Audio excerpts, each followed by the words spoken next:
Hey guys, welcome back. Happy New Year, welcome to 2021. Finally, fingers crossed, the year of Halo Infinite. Please don't push it back any further. My sanity will slip even further, please. I will say it does feel kind of weird to be saying that considering I'm actually recording this video in 2020, so this video won't be going out until next year, but yeah, it is what it is. So, as you've read in the title, today we have some pretty interesting stuff to cover, so I'm not going to waste any time, let's just dive into the good stuff. Let's start 2021 off with a bang.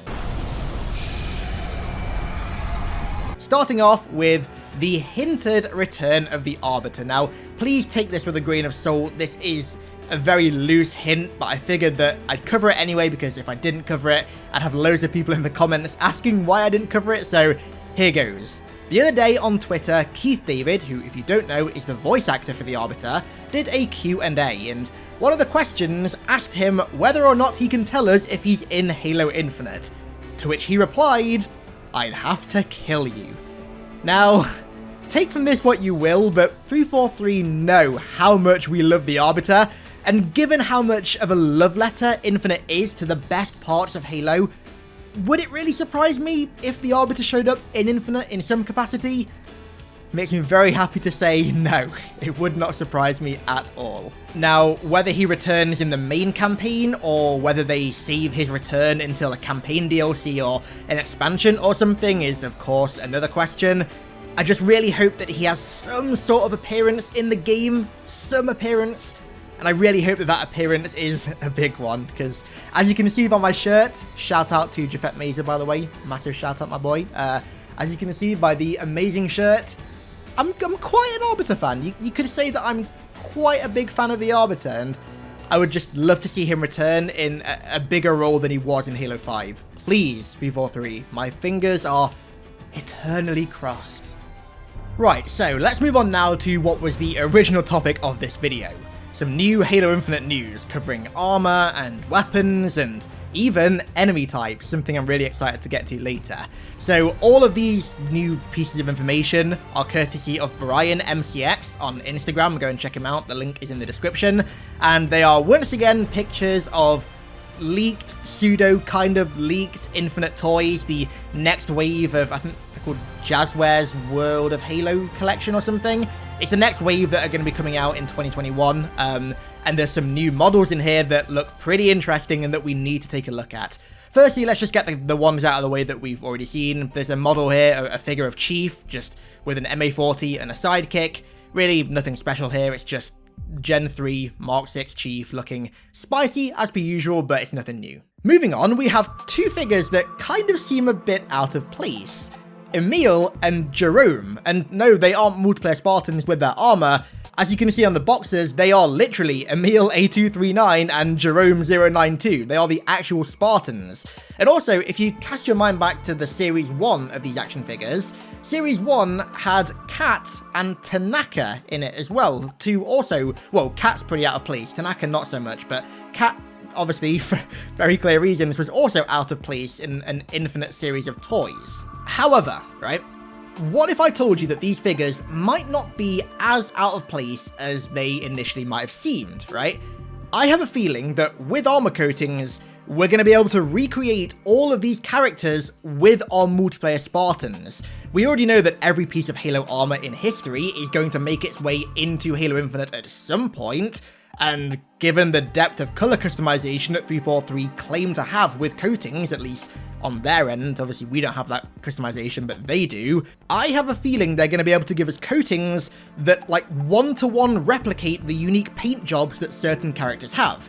Like, so for example, you can see here, Emile has the kind of red security shoulder, Jerome has that red mark on his breastplate, Kat has that white stripe on her breastplate.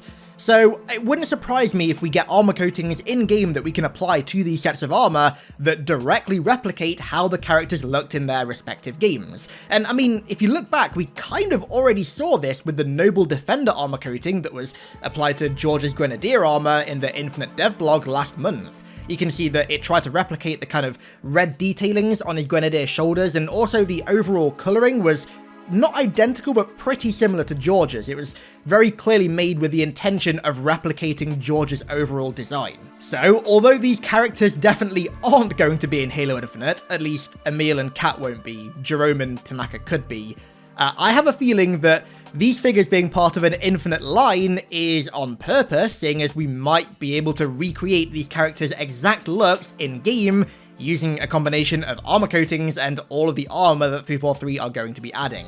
I will say, as much as I still dislike armor coatings, the level of customization that at least 343 can add with them is a very small silver lining. There are definitely going to be armor coatings that look really cool. It just sucks that we're losing so much to get that, but it is what it is. As for the weapons, Emile is holding a Halo Reach M45 shotgun and his staple Kukri, and Jerome has a Reach M6G Magnum and a Halo 2 Anniversary and Halo Wars 2 M90 shotgun. There's really not much to see here. We already know that these weapons, sadly, aren't going to be in Infinite, at least at launch. They're just weapons that these characters are known to use, so they box them with them. That makes sense to me. Maybe with a delay, there's time for 343 to add the classic Magnum and shotgun alongside the Bulldog and Sidekick. We can only hope, but I'm not going to hold out for that. As far as they've told us, the game isn't going to launch those things, and I don't think these figures having them is any indication that that's changed. Moving on, we have a Spartan wearing Mk.V, which we have seen before, but I just gotta say, I love the design. It looks so Reach to me. They haven't tried to redesign it in any way, they've just kept it as is. It looks like Mk.V, it looks fantastic. He also has a pretty striking armor coating on, not quite the colours I'd go for, but you know, people like different things. But the weapons are what's really drawing my attention here. So we have an energy sword, which looks to me to have the sort of overall shape and design and silhouette of the Halo 3 sword, as opposed to the Halo 4 and Halo 5 sword. It definitely looks more reminiscent of the Halo 3 one. And then we also have this weird Disruptor gun, which we have seen a few times before. Now, the origins of this Disruptor are still very much in the air. It being paired with an energy sword in this box makes me think it could be a Covenant weapon, but it really doesn't look Covenant at all to me. Honestly, my bet right now is that it's some sort of like banished, reverse-engineered Forerunner weapon thing. That maybe, honestly, if you look at it, might even be kit-bashed with like a UNSC weapon, because the lower receiver, like the trigger frame and the pistol grip, look kind of human, but then the upper receiver and the sort of barrel end of the gun look kind of Forerunner. Well, they don't necessarily look Forerunner, but they don't look human, they don't look Covenant, they don't look banished, and they don't look Promethean, so I guess they must be Forerunner. I guess it kind of looks like the barrel end of Sentinel Beam a little bit.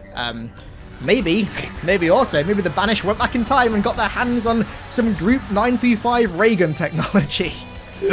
Who knows? The colour of this thing is pretty interesting as well, because when we first saw this weapon a few months ago, it looked like this as well, but I figured that it just looked like monochromatic grey because this was like an early prototype model of the weapon and they hadn't detailed it or coloured it yet.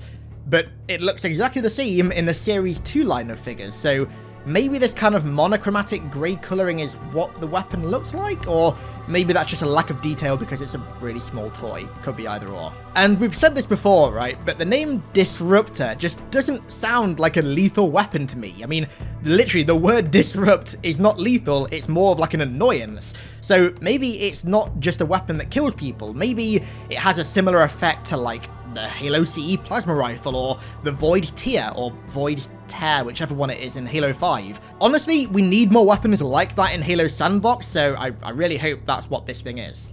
Right, moving on, we have something that I am very, very excited to cover. My baby's back, and looking better than ever. GUNGNIR, you look beautiful.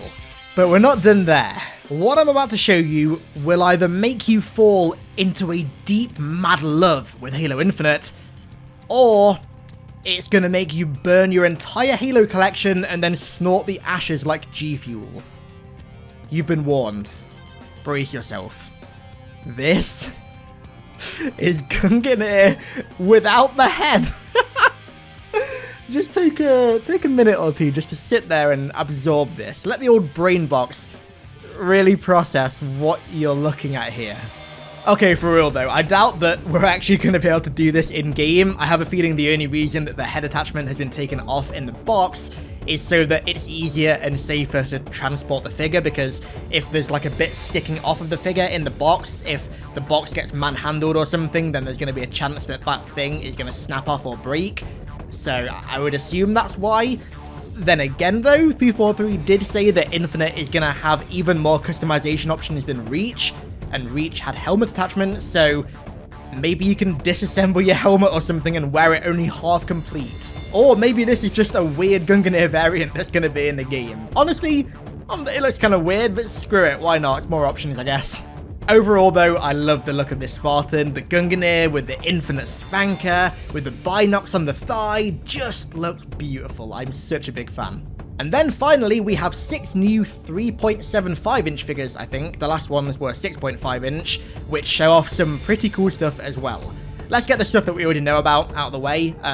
Chief and the Elite Warlord, they're nothing new. We've seen these figures before. They've existed before. The Grunt Conscript is also nothing new. We've heard the term Conscript before. We've seen this Grunt before. We know what they look like. I'm pretty sure the reason they're called conscripts is because there's a number of factions within the Banished.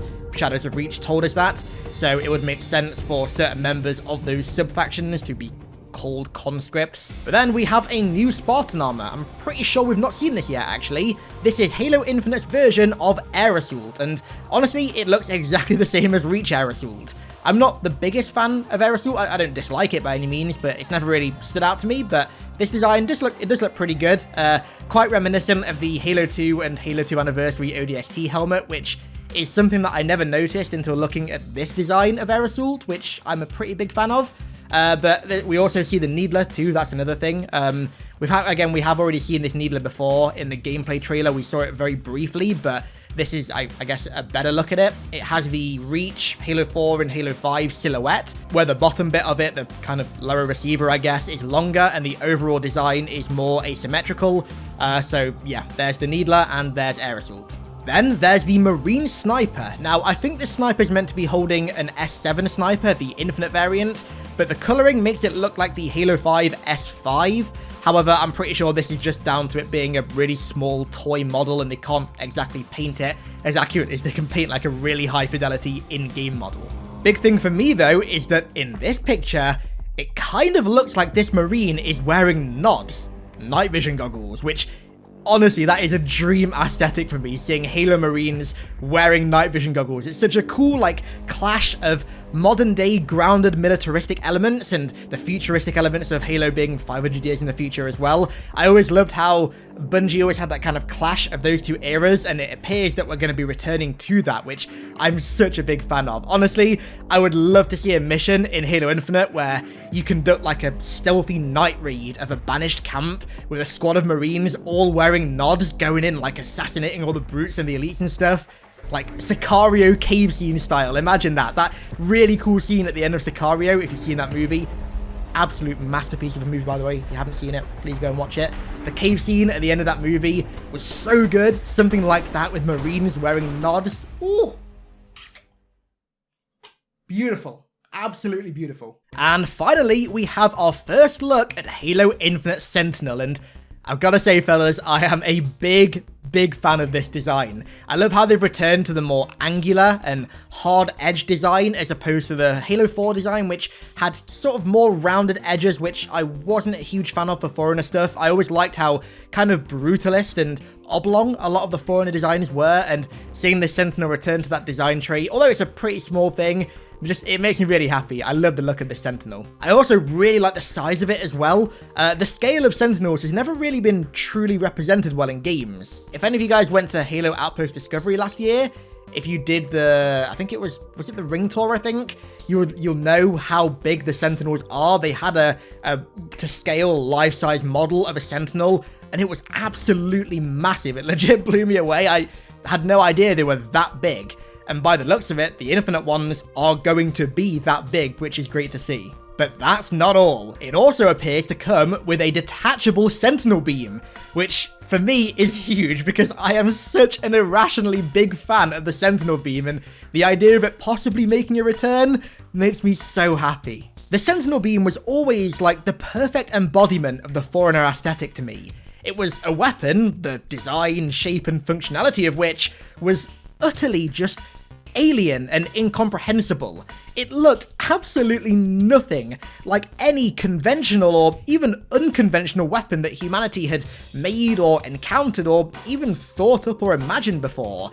It looked truly alien and like something that humanity would never be able to understand, and I loved that about its design. It made it feel truly ancient and like it was part of a species that were just more intelligent than us and were just superior to us, you know? I love that design trait, and I really hope the Sentinel Beam does make a return. I also hope that alongside the Sentinel Beam and the Sentinel, we also see more variants of the Sentinels as well. I mean, the absolute pipe dream is seeing the Enforcers make a return, along with like Retrievers and Strata Sentinels and everything like that. Flesh out the Sentinels, and like I've said in videos before, flesh out the Sentinel weapon sandbox as well, and I will be a very, very happy man. And so, that's all for today. Give me your thoughts on the Sentinel, the Marine, the new armors, new weapons, the returning characters, and fingers crossed the return of Arbiter down below in the comments.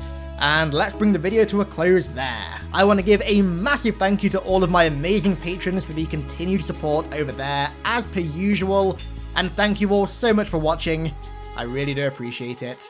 And I'll catch you all in the next one. It's been a while since I did that.